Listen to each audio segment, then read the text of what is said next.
13 présumés auteurs de faits de fraude aux examens scolaires, dont 8 jeunes filles, dans les filets de la police nationale.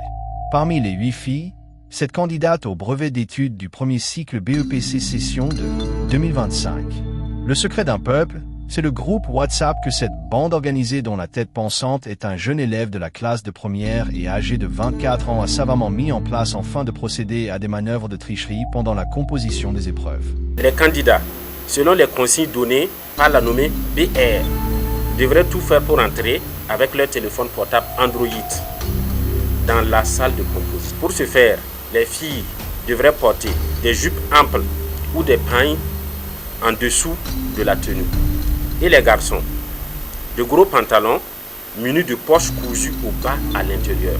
Aussi, les candidats devraient diminuer la luminosité de leurs écrans.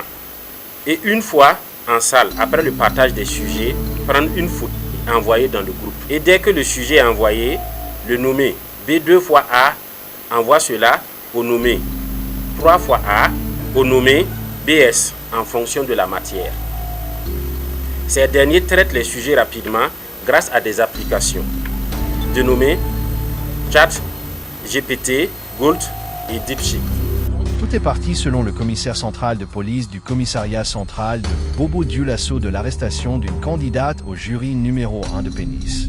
Les enquêtes ont permis par la suite à l'arrestation des autres membres de la bande.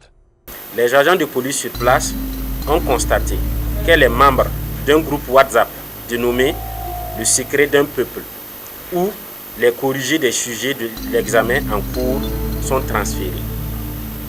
Interrogée, elle a déclaré que le cerveau, c'est-à-dire l'administrateur du groupe, se trouve à Bobo-Dioulasso, ainsi que la majorité des autres membres.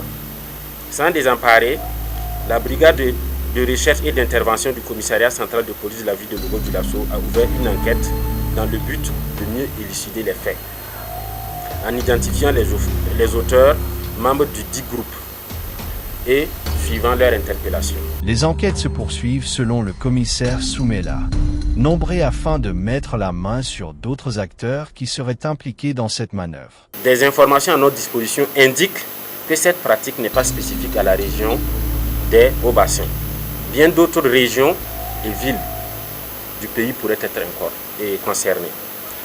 Les enquêtes se poursuivent et des interpellations pourraient avoir lieu dans les heures, jours et semaines à venir.